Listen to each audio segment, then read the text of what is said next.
Hi friends, யாருக்கெல்லாம் நெல்லிக்காய் பிடிக்கும் நெல்லிக்காய் பிடிக்காதுன்னு கமெண்ட் பண்ணுங்கள் ஃப்ரெண்ட்ஸ்.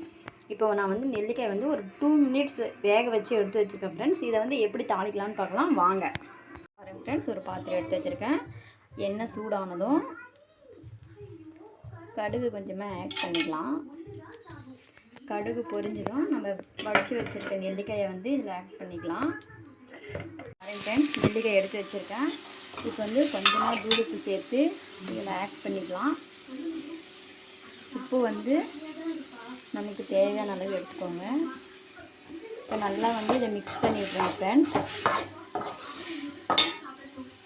பாருங்கள் ஃப்ரெண்ட்ஸ், அடுத்தது லைட்டாக மஞ்சள் தூள் ஆட் பண்ணியிருக்கேன். ரொம்ப போட வேண்டாம், சும்மா லைட்டாக ஆட் பண்ணிக்கோங்க. மிளகாய் தூள் 2 ஸ்பூன் நான் ஆட் பண்ணிக்கிறேன். எனக்கு காரத்துக்கு தேவை மாதிரி ஆட் பண்ணியிருக்கேன் ஃப்ரெண்ட்ஸ். இதை வந்து நல்லா மிக்ஸ் பண்ணி விட்ருங்க ஃப்ரெண்ட்ஸ். அவ்வளோதாங்க ஃப்ரெண்ட்ஸ், ஒரு 2 மினிட்ஸ் இருங்க ஃப்ரெண்ட்ஸ், நல்லா மிக்ஸ் ஆகட்டும். அருமையான நெல்லிக்காய் வளர்க்கறது வந்து ரெடி ஆகிடுச்சு. வாங்க எப்படி இருக்குன்னு சாப்பிட்டு பார்ப்போம். பாருங்க ஃப்ரெண்ட்ஸ், பார்க்கும்போதே வாயில் எச்சி வருது. நெல்லிக்காய் பிடிக்காதுன்னு சொல்கிறவங்க கூட விரும்பி சாப்பிடுவாங்க. இது வந்து ரொம்ப டேஸ்ட்டாகவும் இருக்கும், புளிப்பு தெரியாதுங்க ஃப்ரெண்ட்ஸ். அதனால தான் நம்ம வணக்கி சாப்பிட்றது.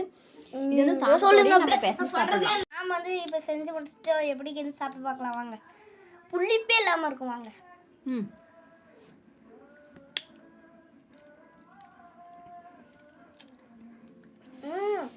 சூப்பர் ஃப்ரெண்ட்ஸ், நீங்களும் இந்த மாதிரி வீட்டில் ட்ரை பண்ணி பாருங்கள். சாப்பிடாதவங்க கூட சாப்பிடுவாங்க. இது உங்களுக்கு பிடிச்சிருந்துச்சுன்னா லைக் பண்ணுங்கள், ஷேர் பண்ணுங்கள், கமெண்ட் பண்ணுங்கள், சப்ஸ்கிரைப் பண்ணுங்கள். பாய். அடுத்த வீடியோவில் பார்க்கலாம்.